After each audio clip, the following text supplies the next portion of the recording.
Praise the lord. యెషయా గ్రంథం 45వ అధ్యాయం 1వ వచనం. నేను రాజుల నడికట్లను విప్పెదను, ద్వారములు అతని ఎదుట వేయబడకుండా తలుపులు తీసెదను. యెహోవా తాను అభిషేకించినటువంటి వ్యక్తి గురించి ఈ మాటలు తెలియజేస్తా ఉన్నారు. రాజుల యొక్క నడికట్లను విప్పే దేవుడు ఆయన. ద్వారములు తాను అభిషేకించిన వాని ఎదుట మూతబడకుండా, మూసివేయబడకుండా ద్వారములు తెరిచే దేవుడుగా ఆయన ఉన్నాడు. కోరేషు గురించి ఆ మాట ఆయన తెలియజేస్తున్నారు. దేవుడు ఒక వ్యక్తిని ఎన్నుకున్నప్పుడు, ఇష్టపడినప్పుడు అతని పట్ల జరిగే కార్యాలు ఇలా ఉంటాయి. దేవుడు తన కుడి చేతితో ఆయనను పట్టుకుంటాడు. తన మీదకి వచ్చే జనములతో ఆయన యుద్ధం చేస్తాడు, విజయాన్ని ఇస్తాడు. అంత మాత్రమే కాదు, ఒకవేళ తన ముందు ఏ ద్వారాలన్నా మూయబడిపోతూ ఉంటే ఆయన తెరుస్తాడు.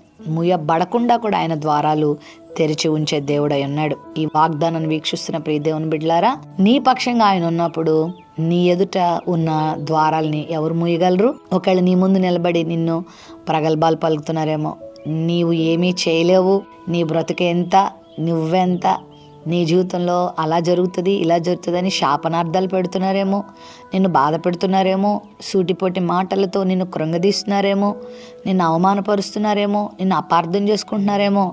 నమ్ము, నీ ముందు దేవుడు ద్వారాలు తెరిచిపెట్టేశాడు. నీ ఆశీర్వాదాన్ని ఎవరూ శాపంగా మార్చలేరు. ఈ విషయాన్ని ఎప్పుడు గుర్తుపెట్టుకో. ఆయనే నిన్ను ఆశీర్వదిస్తే ఎవరమ్మా నిన్ను శపించేది? ఎవరి శాపాలు నీకు తగిలేది? ఎవరో తిడుతున్నారని, ఎవరో విమర్శిస్తున్నారని, ఎవరో చిన్న చూపు చూస్తున్నారని, ఎవరో నిందించారని ఎందుకలా ఏడుస్తావు? దేవుడు నిన్ను అభిషేకించాడు కదా, దేవుడు నిన్ను రక్షించుకున్నాడు కదా, నువ్వు దేవుని బిడ్డవు కదా, నీతితో, నమ్మకత్వంతో, వాక్యానుసారంగా జీవిస్తున్నావు కదా, పరిశుద్ధమైన బ్రతుకు కొరకు పోరాడుతున్నావు కదా. అయితే నీ పక్షంగా ఉన్నాడు. నీ ఎదుట ఆయన ద్వారాలు తెరిచిపెట్టాడు. అవసరమైతే రాజుల నడికట్లు కూడా నీ కొరకు ఆయన విప్పుతాడు. నీ పక్షంగా ఆయన ఉన్నాడు.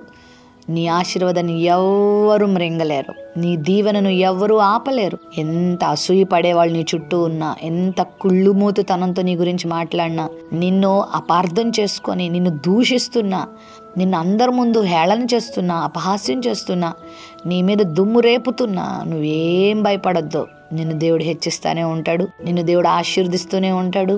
దావీదును ఎంతో మంది దూషించారు, దావీదును ఎంతో మంది విమర్శించారు, దావీదును ఎంతో మంది కాలదన్నారు, దావీదును ఎంతో మంది అవమానపరిచారు. కానీ దేవుడే దావీదు పక్షంగా ఉండి ప్రతి ద్వారాన్ని దేవుడు దావీదు కొరకు తెరిచిపెట్టాడు. దేవుడు తోడే అన్నాడు, నడిపించాడు, హెచ్చించాడు. అదే దేవుడు నీ దేవుడే అన్నాడు. భయపడకు, బాధపడకు. ఆయన కుడి చేయి పట్టుకున్నాడు.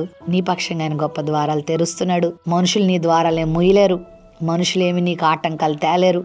మనుషులు ఒకవేళ నీకు అభ్యంతరాలు తీసుకొచ్చినా నీ ప్రభు నీ పక్షంగా ఉండి ప్రతి ద్వారాన్ని నీ కొరకు తెరుస్తారు. నీ కుటుంబ జీవితంలో, నీ వ్యక్తిగత జీవితంలో, నీ చదువులో, నీ ఉద్యోగంలో, నీ ఆధ్యాత్మిక జీవితంలో, నీ సేవా జీవితంలో, నీ యొక్క వ్యక్తిగత, ఆర్థిక, ఆధ్యాత్మిక జీవితాల్లో గొప్ప ద్వారాలు నీ కొరకు తెరవబడి ఉన్నాయి.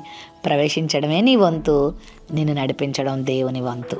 ప్రేమ నమ్మకం కలిగిన మా తండ్రి, దేవా, నీ బిడ్డల కొరకు మీరు ద్వారాలు మూయబడకుండా తెరుస్తానని వాగ్దానం చేస్తావు. నీ బిడ్డల ముందు ఏ ద్వారాలు మూయబడి ఉన్నాయని బాధపడుతున్నారో ఆ ద్వారాలన్నీ తెరిచి ఉండుట వారికి చూపియండి. చక్కని గమ్యానికి నడిపించండి, ఆశీర్వాదంతో నింపండి. యేసు నామములో ప్రార్థిస్తున్నాం తండ్రి, ఆమెన్.